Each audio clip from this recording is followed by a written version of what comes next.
pero wala kay pautang, wala kay credit facilities, unsay iyang itanom diha? Sagbot ra, di mo pwede. Kinahanglan tagaan nato credit facilities kay para makasugod na siya sa iyang kaugalingong pagtanom diha, pag-harvest diha para masuportahan ang iyang pag-uma.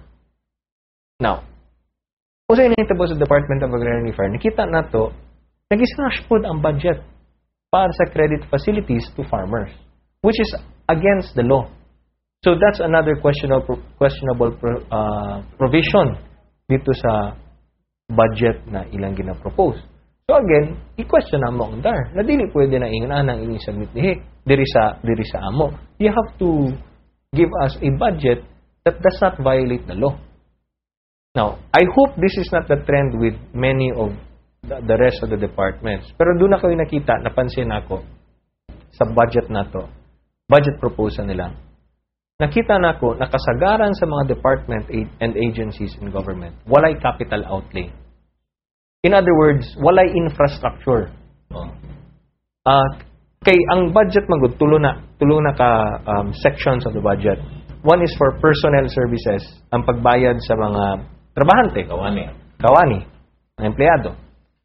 The next is for maintenance and other operating expenses, or MOOE. So, mga maintenance, mga overhead, mga operating expenses lagi. And then the third is for capital outlay. Obviously, ang personal services, pambayad sa mga kawani, ang MOOE for operating expenses, capital outlay is new buildings, new equipment, etc., infrastructure.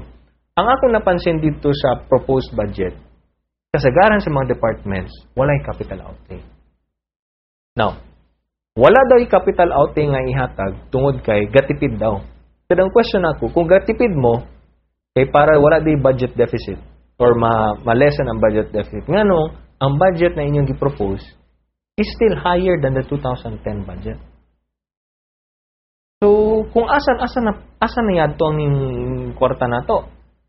So, mao ni ang mao ni among gina-investigate karon kay kung puro personal services and MOOE lang yan at walang capital outlay, then where did the money go?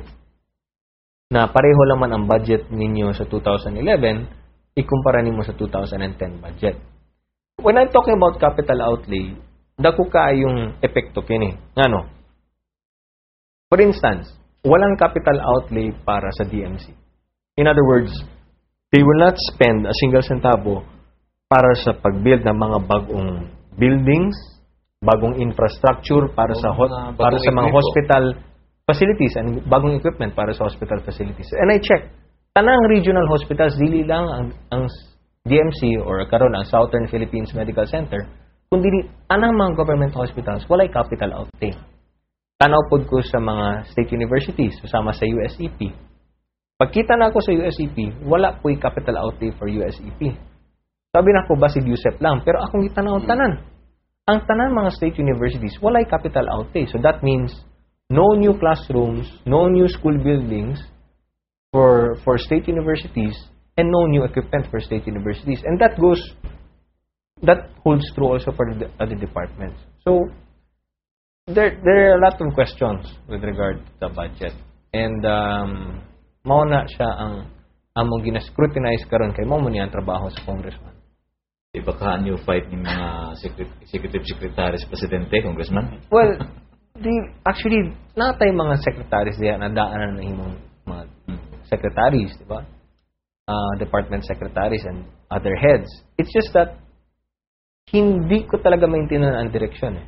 Dili na ko masabtan unsay gusto niyang buhaton. Kay kung ilang gitanggal o giwala nila mga capital outlay kay para magtipid na, then we should see a smaller budget, ang proposed budget. Pero it should be, di ba? But why is it that it's the same amount, even higher than the 2010 budget?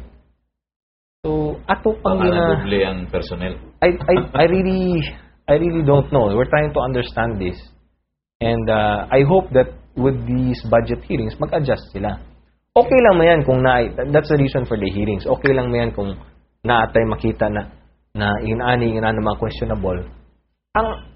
Ang problem is, kung gi-cite na sa mga congressman, o gi-question na sa congressman, you should adjust. Ang problema kung hindi sila mag-adjust. So for instance, OFWs.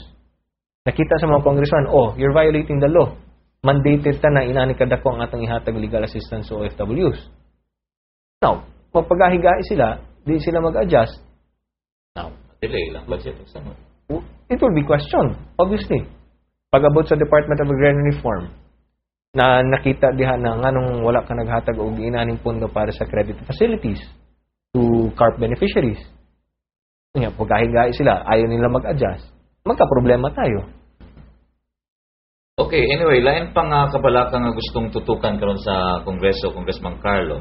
Mo ang dagko kaayo nga mga sweldo sa mga opisyalis, no, sa mga kining ahensya o korporasyon nga gipanagiyan sa gobyerno, sama pananglitan sa kining Manila Water and Sewerage System or kining Social Security System uban pa. Uyon ka ba nga suspendihon sa gobyerno ang mga allowances or bonuses na aning mga giyong opisyalis ng Congressman Carlo? Kung exorbitant gyud ang ginahatag ng mga perks and privileges, kini angay lang gyud nga questionon.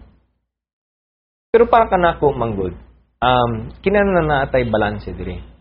We have to remember na katong mga nagatrabaho dito sa mga government-owned and controlled corporations, we need capable people, kana mga tao nga highly educated, highly competent na mga tao.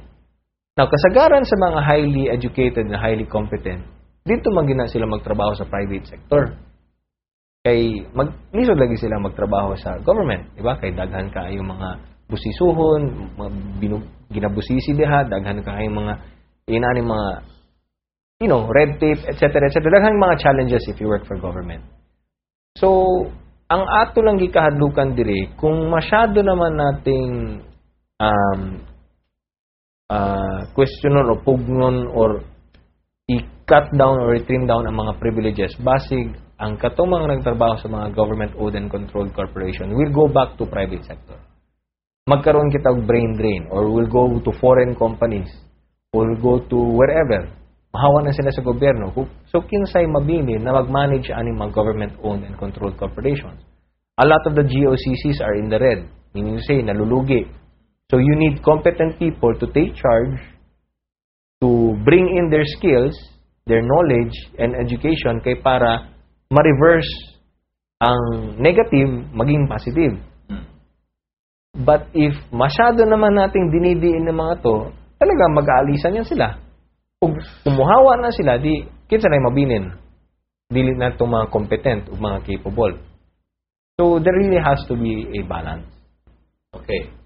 Ang atong mga kapulisyan o ang PNP mao'y narebentahan ni atong sayop nga pagpang-hostage, no, nga mikutlo sa kinabuhi sa 8 ka Hong Kong nationals nitong August 23, Congressman.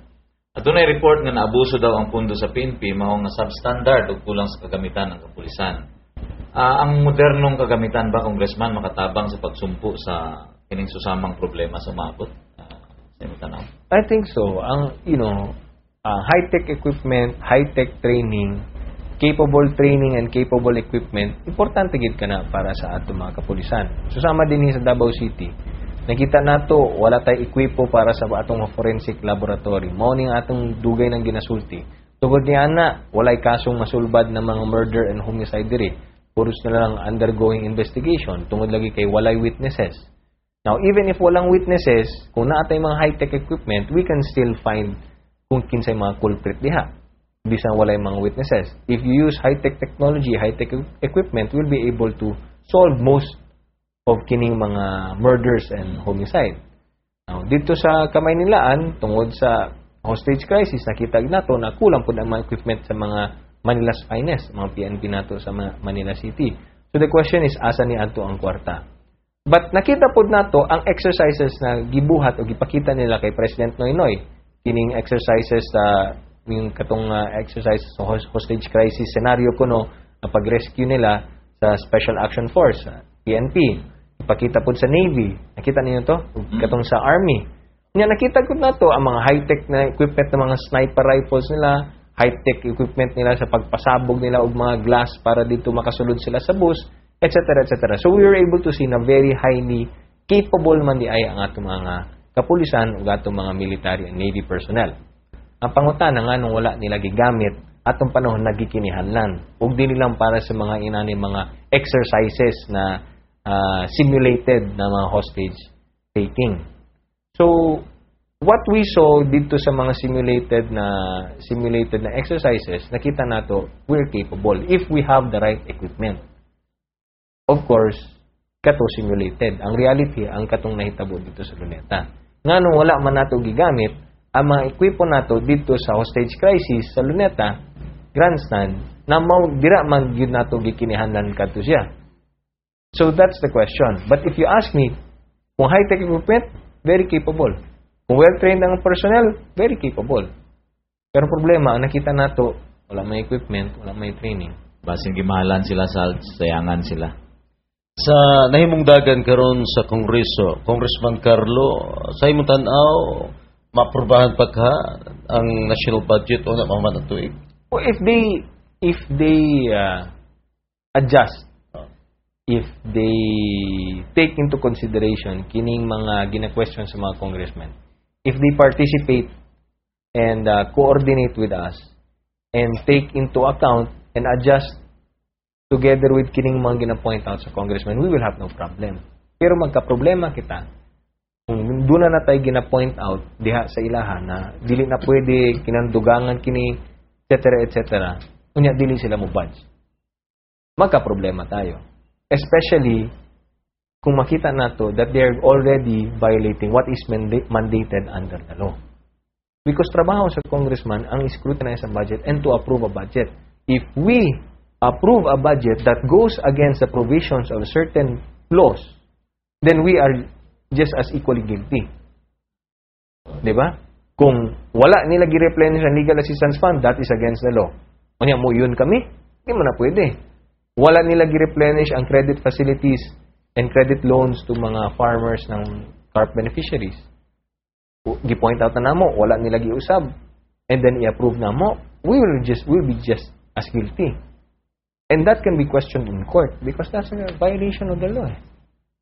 So our hands are tied. We're just doing our jobs here. So sabta kami ng mga congressmen. Kung among questionan ka na, it's not because we are anti-administration or we are opposition. No.